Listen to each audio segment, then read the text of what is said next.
মানুহৰ কুসংস্কাৰৰ ফলত অমূল্য জীৱ অসম গৌৰৱ এহিঙীয়া গড়ৰ জীৱন বিপদাপন্ন হৈ পৰিছে। দিনে দিনে গড় হত্যাৰ ঘটনা বৃদ্ধি পাইছে। চৰকাৰে গড়ক সুৰক্ষা দিব নোৱাৰি গড়ৰ অমূল্য খৰ্গটোকে কাটি পেলাবৰ বাবে ব্যৱস্থা হাতত লৈছে আৰু এই সম্পৰ্কে ৰাইজৰ মতামত বিচাৰি বিজ্ঞাপন প্ৰকাশ কৰিছে। চৰকাৰৰ এই কাৰ্যক প্ৰকৃতিপ্ৰেমী সংগঠন আৰু সচেতন ৰাইজে তীব্ৰ সমালোচনা কৰিছে। আসাম এনভাইৰনমেণ্টেল NGO ফৰামে চৰকাৰৰ এই সিদ্ধান্তক বিৰোধিতা কৰিছে। নেচাছ বেকনৰ অধ্যক্ষ হৈমদ্বীপ দত্তই চৰকাৰক তথা বন বিভাগক ধিক্কাৰ দি কয়, আজি মুখ্য বন্যপ্ৰাণী সংৰক্ষকে এড দিছে যে গড়ৰ খৰ্গ কাটিব লাগে না নালাগে মতামত লাগে। মই মুখ্য বন্যপ্ৰাণী সংৰক্ষকক সুধিব বিচাৰিছোঁ, ক'ত বৃহৎ নদী বান্ধৰ ক্ষেত্ৰত যেতিয়া ৰিজাৰ্ভ ফৰেষ্ট বোৰ্ড দি দিয়া হ'ল তেতিয়াতো মতামত বিচৰা নাছিল। যেতিয়া কাজিৰঙাৰ পৰা শ্ৰম দিয়াৰ ধৰাৰ কথা হ'ল তেতিয়াতো মতামত দিয়া নাছিল। কাজিৰঙাৰ পৰা এটা ঢেকীয়াপতীয়া বাঘ ছত্তীশগড়ক লৈ যোৱা হৈছে, বহুতে গমেই নাপায়, তেতিয়াতো মতামত বিচৰা নাছিল। যেতিয়া শগুনৰ কণী আৰু শগুনৰ পোৱালি লৈ যোৱাৰ পাৰ্মিশ্যন দিছিলে তেতিয়াতো মতামত লোৱা নাছিল। তো এতিয়া মতামত কেলৈ বিচাৰিছে? কাৰণটো হ'ল এই যে হৰ্ণ মানে গড়ৰ খৰ্গৰ যিটো বেহা, সেই বেহাটোক সিহঁতে লিগেলাইজ কৰাৰ এটা প্ৰচেষ্টা এটা কৰিছে। কৰিব নোৱাৰিব, অসমৰ মানুহ প্ৰবল বাধা দিব, বন্ধ হৈ যাব। কিন্তু চিন্তনীয় কথা হ'ল যে এই প্ৰচেষ্টাটো কেলৈ হ'ব? মিটিঙত বেছিভাগ সদস্যই কৈ দিছে, আশুকে ধৰি আমাৰ NGO ফৰাম চবেই কৈ দিছে এইটো হ'ব নালাগে। তাৰ পিছতো এড দিছে, কেলে কি চক্ৰান্ত আছে? তো এইটো গৰিহণাযোগ্য, এইটো আমি আগতো কৈছোঁ, এতিয়াও কওঁ। গড়ৰ খৰ্গ কটা সম্পৰ্কে এটি আন্তঃৰাষ্ট্ৰীয় চক্ৰ তথা NGOয়ে কাম কৰি থকাৰ অভিযোগ সম্পৰ্কে শ্ৰী দত্তই কয়, চাওক, যোনেই হওক, আন্তঃৰাষ্ট্ৰীয় NGOয়ে হওক, ৰাষ্ট্ৰীয় NGOয়ে হওক, অসমৰ বন্যপ্ৰাণীক লৈ বেহা খেলি মেলি এইবোৰ যিসকলে কৰিছে পোহৰত আহিবই। আমি ইনভেষ্টিগেশ্যন কৰি আছোঁ। যিদিনা পোহৰে আহিব তেওঁলোকে অসমৰ মাটিত ভৰি দিব নোৱাৰিব, অসমৰ ৰাইজে তেওঁলোকক খেদিব। সেই দিনটো আহি আছে। আমি ইনভেষ্টিগেশ্যন কৰি আছোঁ। কোনে ফাৰ্ষ্ট প্ৰপ'জাল দিছিল, কোনে সেইটো ইনিচিয়েট কৰি আছে, কোনে বিচাৰি আছে, পিছপিনে কোনে আছে, সেইটো আমি ইনভেষ্টিগেশ্যন কৰি আছোঁ। অসমৰ বনমন্ত্ৰীক অভিযোগ কৰি লাভ নাই, কাৰণ তেওঁৰ যোগ্যতাই নাই বুলি ক্ষোভ প্ৰকাশ কৰি শ্ৰী দত্তই কয়, ফৰেষ্ট মিনিষ্টাৰক একো ক'বলগীয়া নাই, কোৱাৰ নিচিনা যোগ্যতা তাৰ নাই। আমি যে তেওঁ কিবা এটা কম, বন বিভাগক যে কম, সেই লেভেলটোতে তেওঁ নাই, সেইকাৰণে ফৰেষ্ট মিনিষ্টাৰক নকওঁ।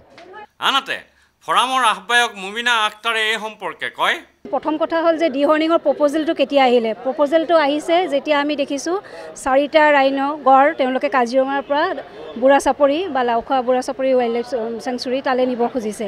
আৰু তেওঁলোকে কৈছে যে তাত তেওঁলোকে ছ'চিয়েল এপাৰেটাছটো ঠিক নহয়, মানে যিটো আমাৰ ছিকিউৰিটি এপাৰেটাছটো, গতিকে তেওঁলোকে সেইকেইটা তাত ডিহৰ্ণ কৰি নিব খুজিছে। আৰু লগে লগে এই প্ৰশ্নটো উত্থাপন কৰিছে, we are debating on over dehorning. যদি ডিহৰ্ণিং কৰি ট্ৰেন্সলোকেশ্যন কৰিব লাগে তেতিয়াহ'লে ট্ৰেন্সলোকেশ্যনেই হ'ব নালাগে। আমাৰ ধাৰণা হয় it is kind of a step towards legalizing rhino horn trading. হয়তো এনেকুৱা ট্ৰেডিঙৰ কাৰণে হয়তো এনেকুৱা হ'ব পাৰে যে বাহিৰৰ পৰা এটা প্ৰেছাৰ আহিব পাৰে, বাহিৰৰ কোনোবা এজেঞ্চিৰ পৰা, যে এইটো কাম কৰা। কাৰণ প্ৰত্যেকবাৰতে আমি যদি ডিহৰ্ণিংটো এবাৰ যদি চলি গ'ল, এবাৰ যদি আৰম্ভ হৈ গ'ল, প্ৰত্যেক বছৰতে আপুনি জানে খৰ্গটো আকৌ গজিব। চ' ডিহৰ্ণ কৰি থোৱা ৰাইনো হৰ্ণবোৰ তেওঁলোকে কি কৰিব? কাইণ্ড অফ লিগেলাইজ এটা ট্ৰেড এটা লিগেলাইজ কৰাৰ এটা প্ৰথম পদক্ষেপো হ'ব পাৰে। পচিং ৰোধ কৰিবৰ কাৰণে এতিয়ালৈকে যিবোৰ দেখিছোঁ আমি সকলোৱে ফেইলাৰ হৈছে, কিন্তু তাৰ মাজতো কম যদি সঠিকভাৱে ইণ্টেলিজেঞ্চ গেডাৰ কৰিব পৰাৰ কেপাচিটি বিল্ড কৰিলেহেঁতেন ফৰেষ্ট ডিপাৰ্টমেণ্টে, ইমানখিনি পচিং নহয়। তেওঁলোকে পচিঙৰ নেটৱৰ্কটো তেওঁলোকে ইমান চোৰাং চিকাৰী ধৰে, কিন্তু নেটৱৰ্কটো আজিলৈকে উৎখাত কৰিব পৰা নাই। ডিমাপুৰৰ পৰা মৰেলৈকে তেওঁলোকে ভালকৈয়ে জানে, কিন্তু আজিলৈকে কিয় পুলিচ, আমি কৈছিলোঁ আমি কোঅৰ্ডিনেশ্যন এটা কৰিব কৈছিলোঁ, আৰক্ষী সেনা দৰকাৰ হ'লে আৰু চিভিল মানে এডমিনিষ্ট্ৰেশ্যন চব মিলি পেলাই লগত ফৰেষ্ট ডিপাৰ্টমেণ্ট, সেই কোঅৰ্ডিনেশ্যনটো হৈ উঠা আমি নেদেখিলোঁ। Intelligence failure is one main reason behind this. Local people ইনভলভমেণ্টৰ কথা আমি সদায়ে কৈছোঁ। যদি লোকেল পিপুল ইনভলভমেণ্ট নহয়, আচলতে কোনো ধৰণৰ মানে কনজাৰ্ভেশ্যন ষ্ট্ৰেটেজি কেতিয়াও ছাকচেছফুল নহয়। আপোনালোকে নেপালৰ কথাই দেখক, যেতিয়া নেপালত আমি দেখিছোঁ আজি কিমান বছৰ ধৰি তাত পচিং একেবাৰে নাইকিয়াই, প্ৰায় হ্ৰাস পাইছে। গতিকে তাত লোকেল পিপুলৰ ইনভলভমেণ্ট ইমান বেছি যে তেওঁলোকে 50% যিটো আৰ্ণ হয় ফৰেষ্টৰ ৰেভিনিউ, 50% লোকেল পিপুলৰ হিতাৰ্থে যায়। আমাৰ ইয়াত সেইটো হোৱা আমি দেখা নাই।